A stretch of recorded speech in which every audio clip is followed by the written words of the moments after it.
Thank you for tuning in to Zim News Beat TV. Simu wangu baba, musandisiye ndirinduka. Muzimu woye baba, musandisiye ndirinduka.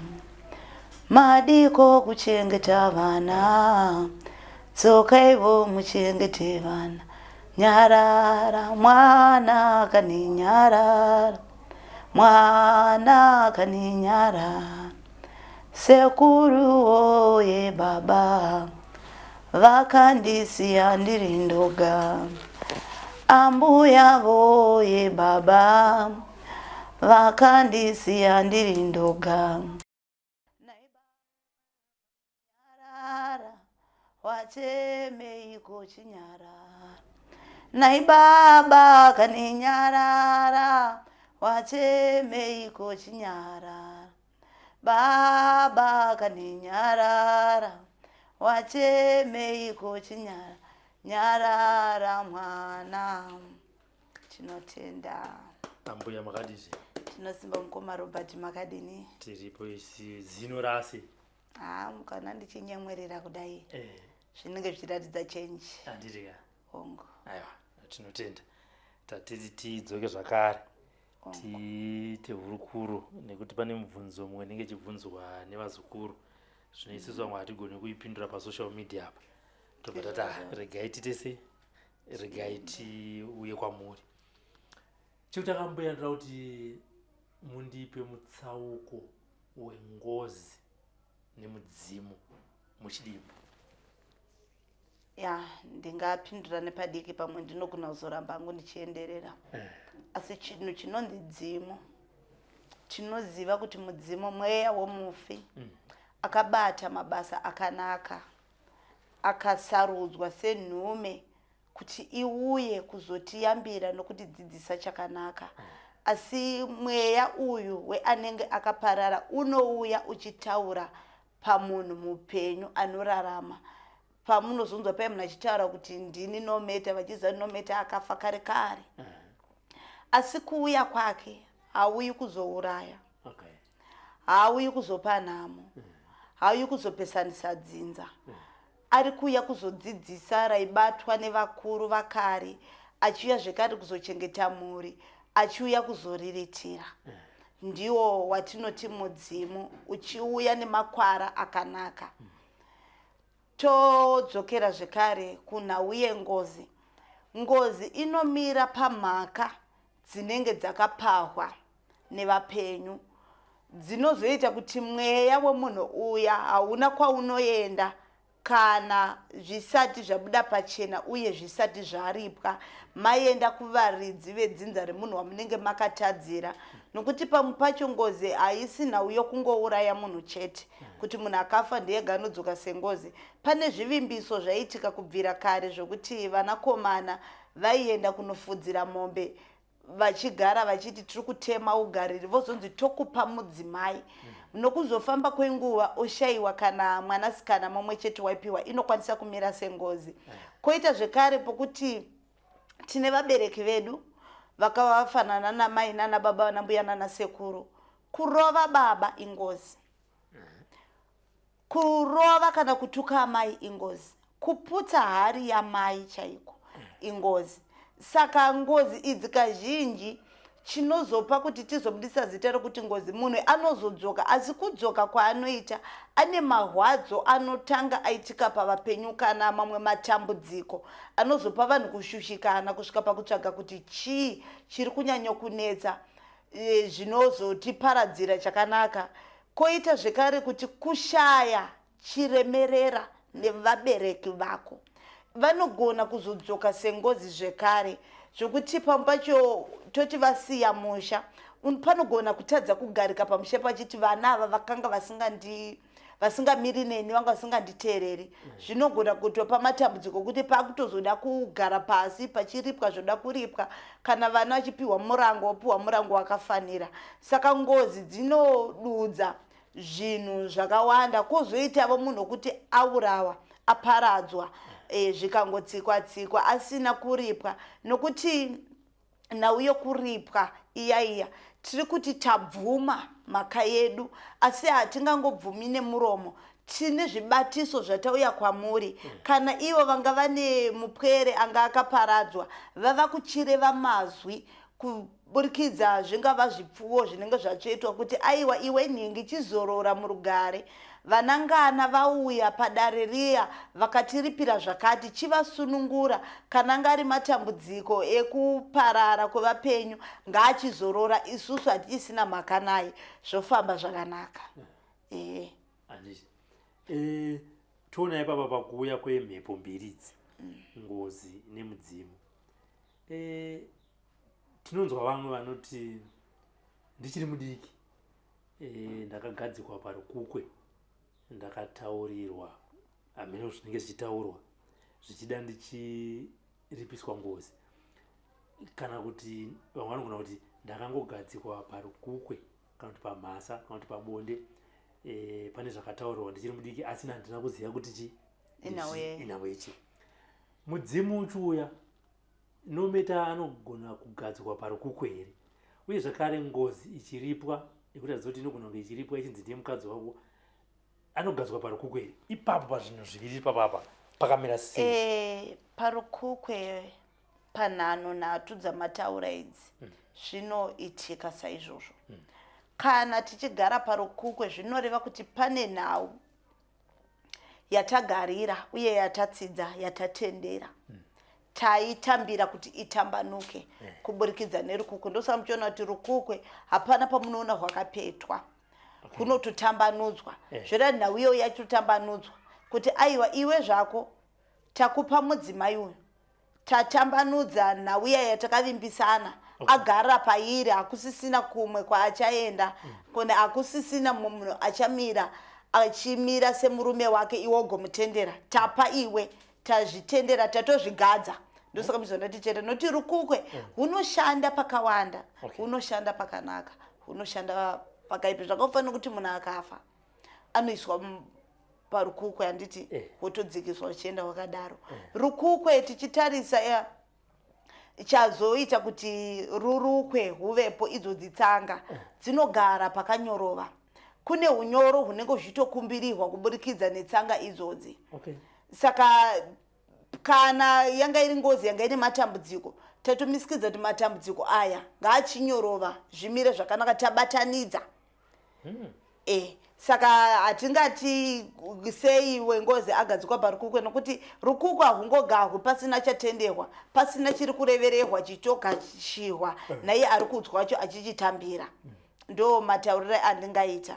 Nokuti mukatarisa kana munhu akanyanya kuhwara chaiko anotonzi kana anga achirara parukukwe tozati kare mumashure manga musina mibhedha munhu aitonzi kana akanyanya kuhwara zvanzi mubvise parukukwe.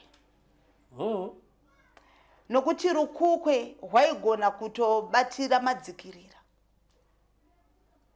zvokuti anogona kutaura pandavata parukukwe ndakandichinzwa kuti ndakuenda asi mukandibvisa apa ndakunzwa kuti ndakunzwa zviri nani.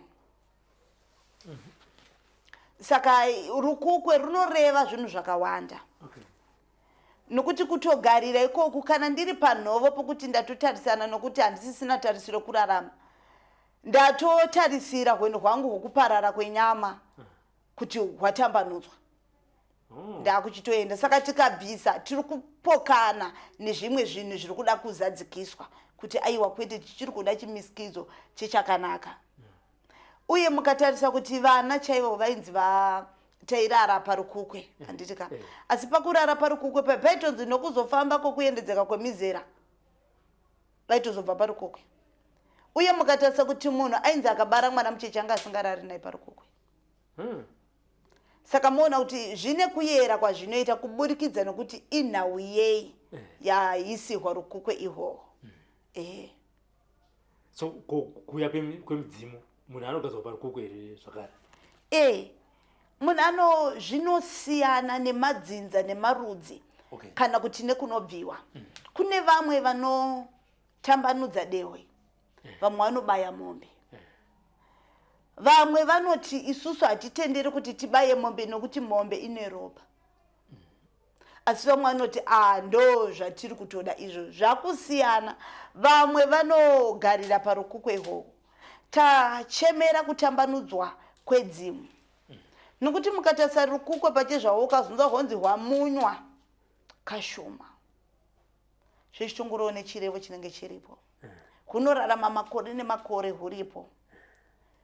Kutonyanya kana hune nhau dzakadeketerwa padziri, zvinotongogarisika zvakadaro zvichitotambanudzwa. Saka mudzimu ukatondoti ini ndinoda kugara parukukwe, totarisa zvekare mumashure kuti kunyange zvainzi munhu akatorwa nenjuzu kana nezvemumvura, paidzoka aidzoswa nerukukwe ari pamusoro pemvura. Kunyangwe vacho vanotambira vaitoenda votonohutambanudza, chero kukazobva kune hune hwauya ainahwo pane hwavaitotambanudza.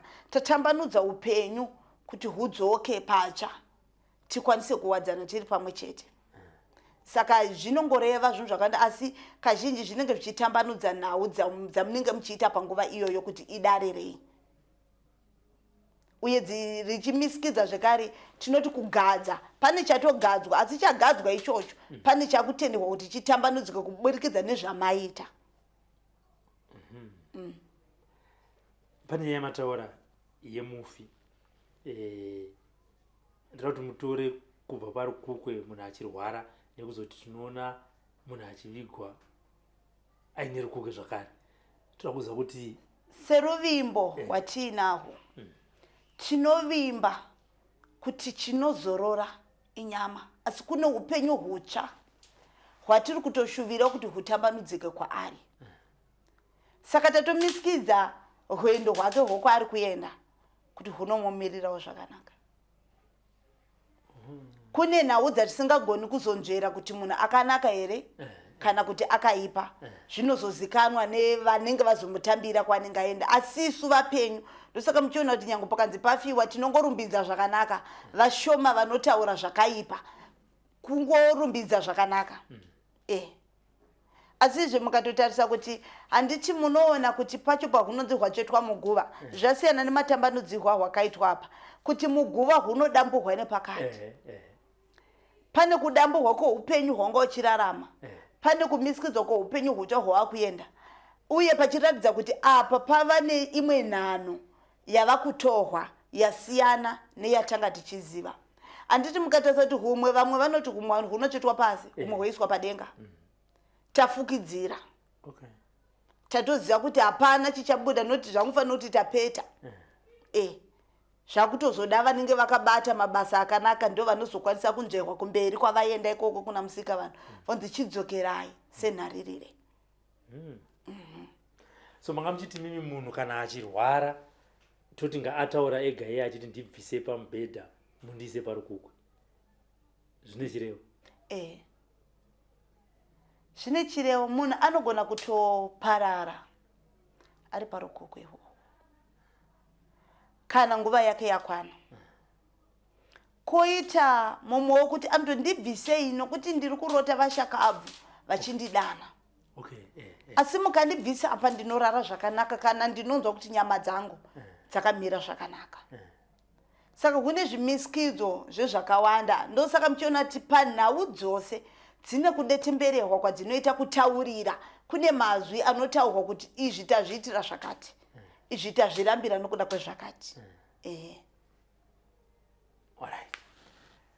Handi panyaya yekupira, palast program takataura nenyaya dzekupira muchidzidzisa vazukuru kupira.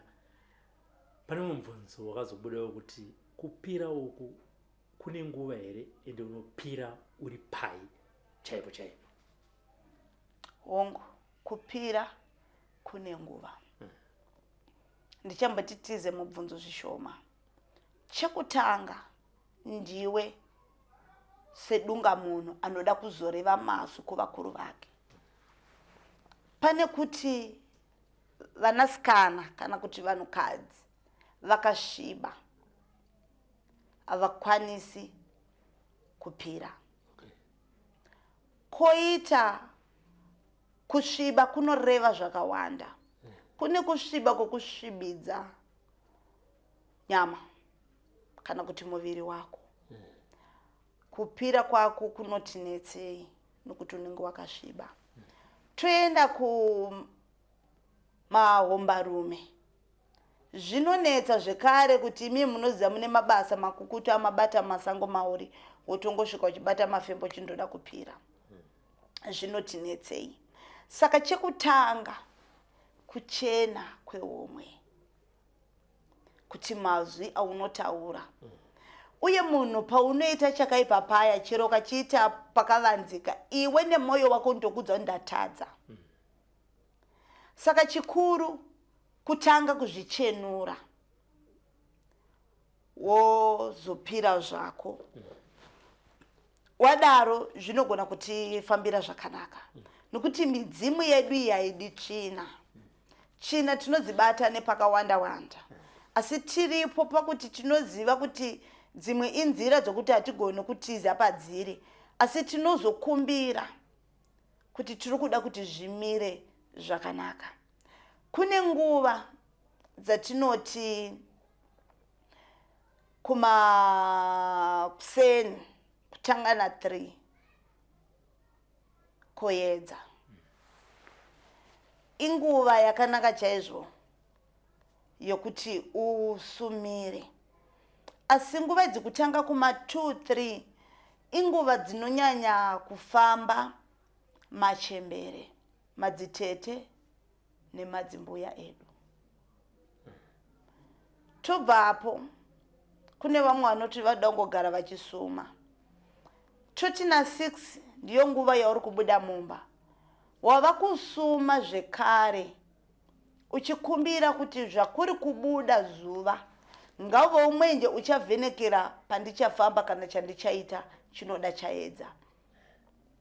Pamakumbira apa kuma 3 ndakumbirira dare, ndakumbirira hope dzinondizivisa kumberi kwandiri kuenda kana kumashure kwandiri kubva.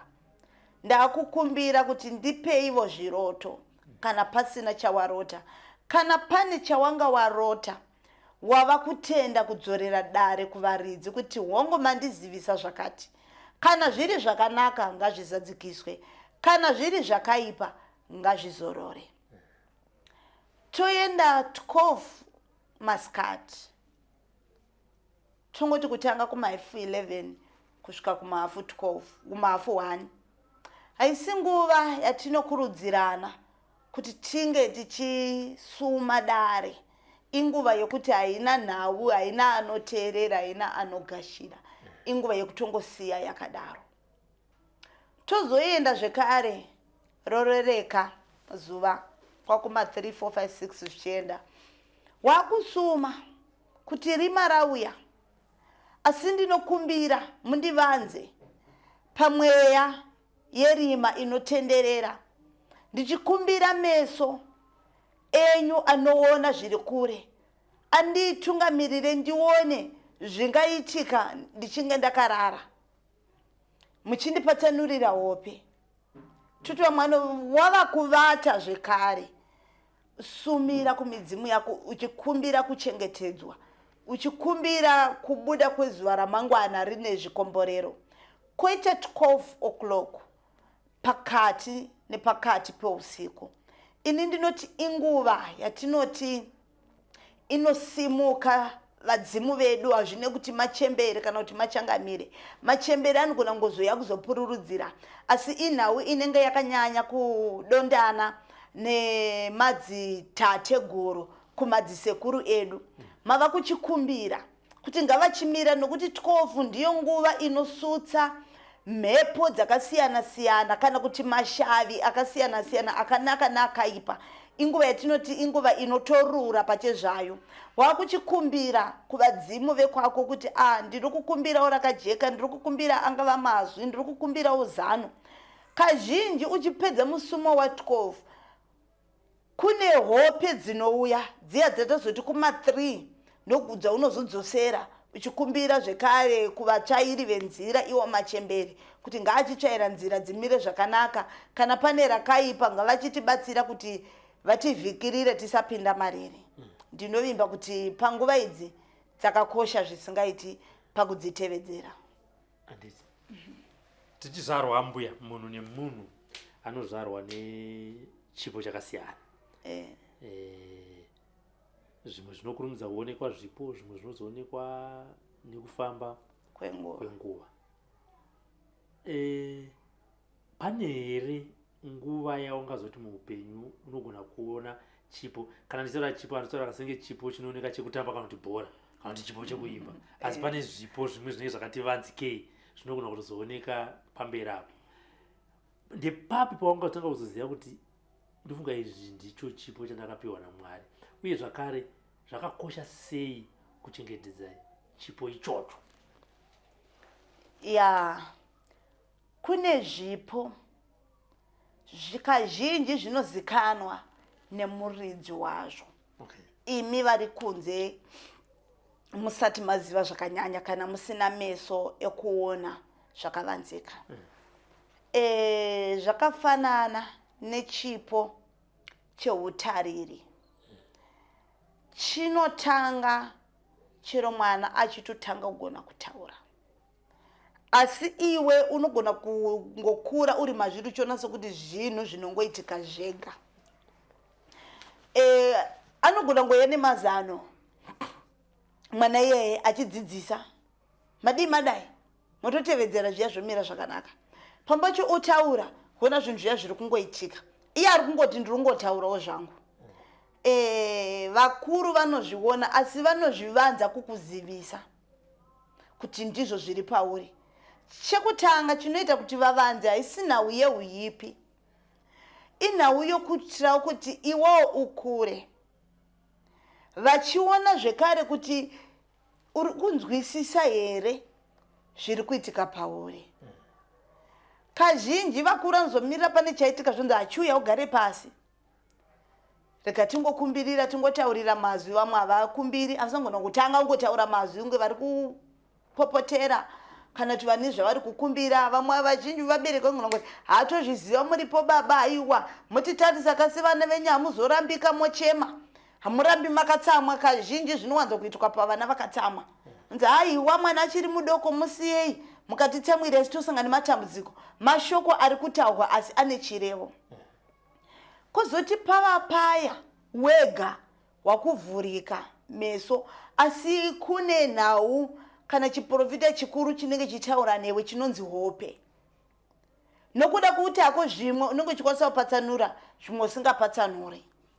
Koita mumwe wekuti anenge achingorota chingoti ndinofunga ndo zvinoita vanhu vese, wozongotoona kufamba kana nezvinosanganikwa wawakuudzwa kuti ndizvo zvigere paropa rako. Asi tiri ipapo hakuna nhau inotangira padenga. Ndosanga ndataura kuti zvinotangira uri mudiki, asi vane nguva yavanenge vakatarisa newewo wayaruka, wakukwanisa kuzvinzwisisa yozotambanudzika. Asi kana wanzwisisa nhau iyi uchiona zvauri kuudzwa uchibatanidza nehope dzako, uchiona zvichifambirana pamwe chete, ndinoti zvigashire. Chakaipa kugashira mweya yeumhondi, mweya yeumbavha, mweya yekuuraya. Iyi handingati mweya yokuti wakuzoda kupinda mairi stereki. Ukationa une dambudziko iroro unoudza vakuru kana kutotsvaga vangakununura mukati menzira yakafanana naiyoyo. Koita vane chakanaka maakuchiumbidzira. Vazhinji vedu takaropofadzwa, asi pane panhu padiki diki patiri kurasika. Chekutanga, mabasa ako anokubatsira panhau igere paropa rako. Chepiri, mabatire. Unogona kuuya nhau une mabasa akanaka ese anosvibidza pasina rimwe chete raunoita, asi kwauya nhau yakashata inoti kuzvitutumadza. Inogona kuita zvekare kuti simba kana meso angauyi nawo aite seanotapudzika. Nokuti panguva yokuti utevedzere uchashandisa ruzivo rwako rwokuzvitutumadza. Ndezvimwe zvekare zvinogona kutiwisira pasi, zvinoita kuti tione kunge zvipo zvedu zvapunzika, izvo zvanga zvakangogara zvakaumbika. Saka ngatichinjerai ipapo kuti iwe unozvitora sei, unozvibata sei, unozvitsveta panhano ipi. Koita zvekare kuti une chipo chiri pauri unongochiziva, hauna kuchigashira, hauna kuchipembedza. Ndichipa muenzaniso wemudzimu. Mudzimu unouya uchitaura. Vazhinji tinowanza kuti achiti achikuru vachitaura chii chimwe chavangada. Asi muchiona iwo mafuko aya emavara akasiyana siyana atinenge tinawo, ane zvaanodudzira, ane zvaanotava zvekare, ane zvaanotambanudza, ane chiremerera chokuziva kuti mukuru ukaona akafamba pamwere asina nguo toti wafumuka. Nokuti mukatarisa midzimu inogara patiri inouya nenzira dzakasiyana. Mumwe unouya nokufunya chisero, pakudawo jira rinovharira ndavandudza magariro. Pane midzimu inouya ichitasha, ndavandudza zvekare. Koita kuti pane dzimu rauya ndasunga dhuku yangu, ndaratidza chiremerera nokutsiga kunenge kuri ipapo. Saka tisazoti nokuda kuti vari kungotaura mafuko ane basa rei. Haana chakaipa chekuti tinoti mudzimu unotedza kufamba nokuda kwokuti hapana mafuko. Asi inzira yedu isu vapenyu yatiri kuratidza kune vakaenda kare, nokuti hapana patichazoona vachifamba kuti ndovatengera mota vagozofambisa. Asi ndine zvandagashira nadzo nokuvapa zvinoita kuti vapemberere, vafare, varatidze kuti pavakagara mumurimo vanovada kana kuti pahomwe yavari inovaremekedza. Nokuti munhu kunyangwe kumachembere akasunga zambiya zvakanaka anenge akatsiga. Kunyangwe kufamba chaiko kunenge kune hunhu mukati. Uye zvekare mukatarisa masungirwe edhuku inotokuudza kutsiga kwomunhu noupenzi hwake. Kunyangwe iyo midzimu ichiuya painoshonga mafuko ine zvainoratidza kuburikidza nokushonga ikoko. Saka ndedzimwe nhau dzokuti tinofanirwa kudzifambisa zvakanaka. Todzoka zvekare panhau yechimbo. Chimbo tinoti mudonjo. Mudonjo uyu wakamirirei?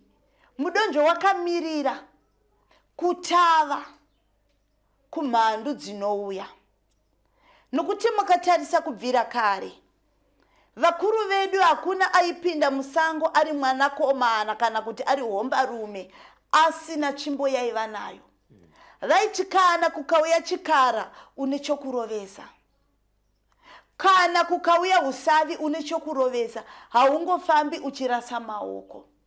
Zvakangofanana nanhasi uno tinoti kuvanhurume ngavasunge mabhandi. Isusu tinovimba kuti kuzvibata chiuno chako, kuti utsige pane dzimwe nhano dzauri kufanira kuregedzeka. Saka kana nesuvo ngatichinzwisisa kuti iyi nhau ine zvainoreva. Chimbo inoreva kuti kana pashata inosumuka ichikwanisa kumisa chakaipa kana kurova chakaipa kuti chizorore. Ichimira zvekare semudonjo kuti paya pandinenge ndowira pasi ndinowana chinonditsigira kuti ndisawira pasi. Tobva ipapo zvekare todzokera mukupembedza dzimu. Patinobata nhau dzakafanana nokubika doro, patinouraya mombe, kana kuti patinongobika chikafu chekuti ngatidye tifare. Ini ndinoti muroora akapinda mumusha akasanzwawo mhururu yokukokorodzwa kuvamwe, hatiti atambihwa. Kana iyo midzimu yedu tikangoungana tichiitawo mheremhere, vanoti ndagashiwa. Havana kungondidavira akati gogo indoramba ndakanyara. Unoramba wakamira panze nokuti hapana kudavira kuti pindai. Saka tinoti inzira yatinoita sevapenyu yekufara nezvinenge zvauya. Kugashira ndio nzira yatinokwanisa kufadza nayo vakaenda kare. Saka ndo mapatsanurire andingazviita. So unogona here kunzi wakaramba chipo chawakapiwa? Kune vanotambisa zvipo. Okay. Zvakangofanana nemunhu akaramba. Kune vanhu vakawanda vanozaruriwa. Vamwe vanozaruriwa mupfuma. Okay. Asi pfuma iyoyo inongotambiswa zvisina basa. Koita vakazarurirwa musimba rekurapa. Asi angachingoti ini zvangu vanhu ndikavadza vanozoti kudii.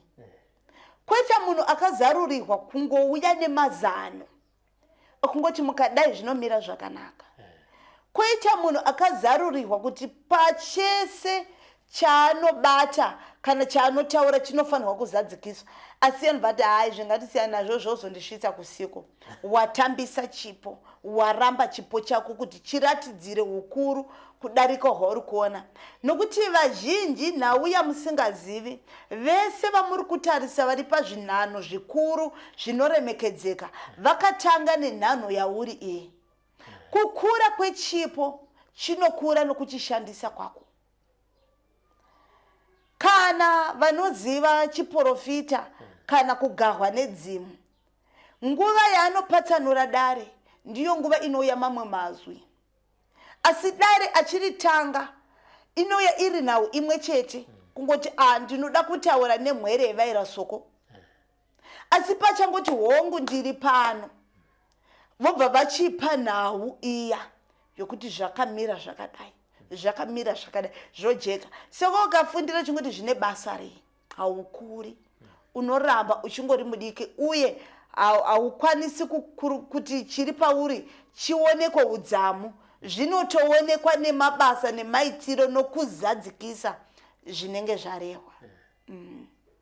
Pamwe pacho pekutya kuzadzisa zvaunenge wapiwa kuburikidza nechipo chako, kutya kuvengwa nevenyama.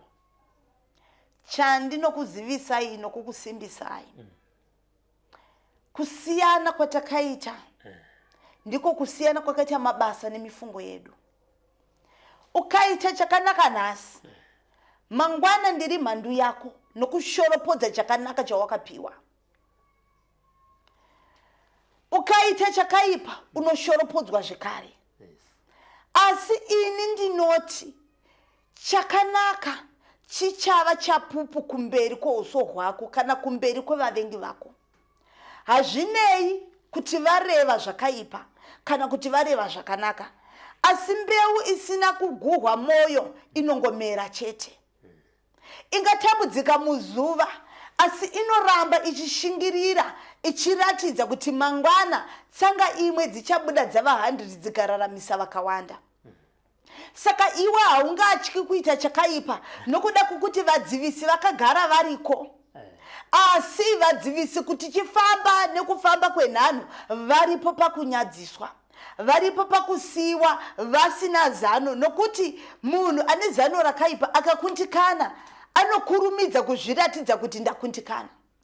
Asi uyu anoita chakanaka anoramba achivimba netarisiro yokuti chakanaka chandiri kuvavare chichava nemhinduro mangwana. Chinopupuhwa kune vachachitevera nokuti vakaona chakanaka chandakaita chikazoita kuti zita risimuke kana kuti rikure. Asi handisati ndamboona munhu anonyanya kusimudza zita nokuita chakaipa akasazonyadziswa kumberi. Chero munhu akanzi imhondi yorudzi hwani, chero akanzi muroyi werudzi hwani, chero akanzi akashirikita, magumo ake anosemesa. Saka imimi zvakawanda hamungazvitarisi nokuti haugoni kunatsa zvose. Uye handigoni kuchinjura moyo wandisingagoni kudzura pauri ndomucheta pachena ndozomudzosera.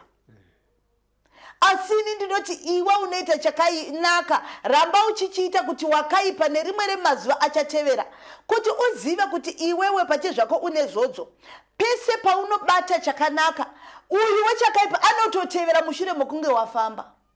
kana usina kufamba haakwanisi kutevera, haana chekutaura. Saka imi garai maziva kuti vavengi venyu vari mumashure vanongoronda matsimba, asi pamunofamba havakwanisi kumira kumberi kwenyu. Nokuti mukatarisa kuti pandinozoshoropodzwa kuti iye nomecha anoda kuonekewa, mazwi ese anenge aitaura anoda kudii, inini panototaura noti dai wanga usina kumateerera mazwi aya, dai usina kumataura, dai pasina chakanaka chiri pandiri, dai usina zvokuita. Asi nokuda kwokuti chakanaka chiri pandiri chakupa basa nokuratidza shavi riri pauri kuti kana rasutsa rinosvika richibata zvipi. Saka musazvidya mwoyo, musatya. Ndinogara ndakataura kuti rima nechaedza hazviwadzani kani, zviripo pakungopokana nokupesana. Saka inini kana ndichifamba nechakanaka handitya kusvika pane rima, nokuti ndinoziva ndikasvika ndine mwenje wandinawo uchavhenekera kuti iwe unoita mabasa akaipa ufumuke zvako. Vanhu vanotarisa votopatsanura naumamirire ainenge yakaita. Mbuya nhasi tabata ndikati matopics akati wandei zvokuti imi mabva mato gaga muchidimbu. So toda kuti mhinduro dzamandipa dzichisvika kuvazukuru vadzinzwisise dzigare muhana, nekuti tikazviwanza vanopedzisira kuti vatokonfused.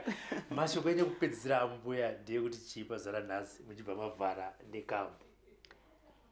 Mazwi nemashoko andinoreva ndinoti mhuri yeZimbabwe makandikoshera zvakanyanyisa.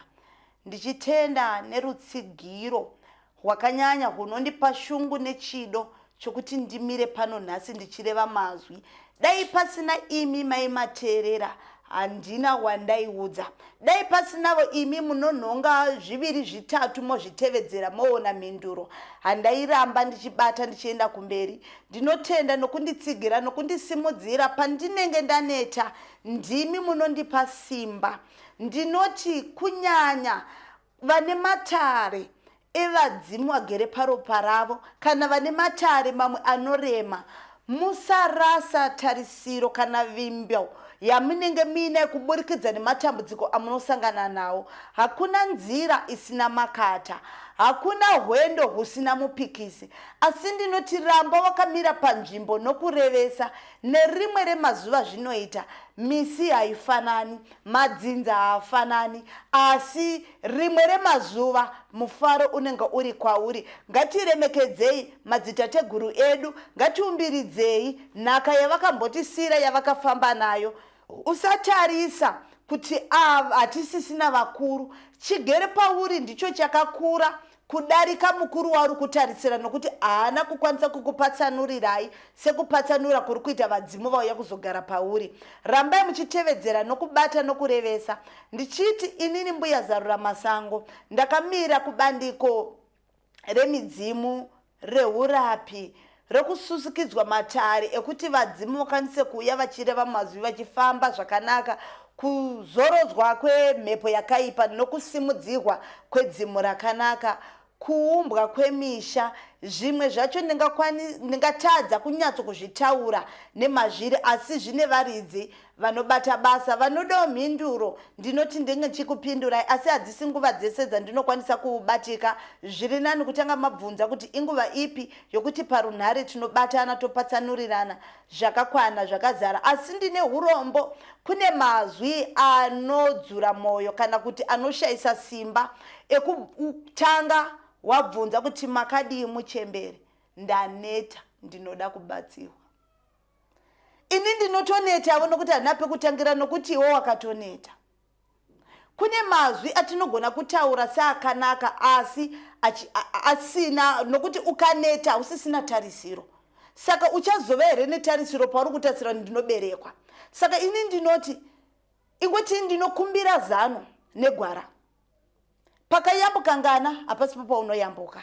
Zvakatosiyana kuburikidza nezvigere paropa renyu kana kuburikidza nehondo dzinenge dzichiteverana nemi. Saka usamhanya kuti waneta. Aneta unogara pasi, asi anoramba. Sango vadzimu vangu randirembera sango kani, vakuru vose makatora kana tete makatora, ambuya vemusha makatora, tavanherera randiremera, sango sango kani, sango garande randiremera, sango tinotenda.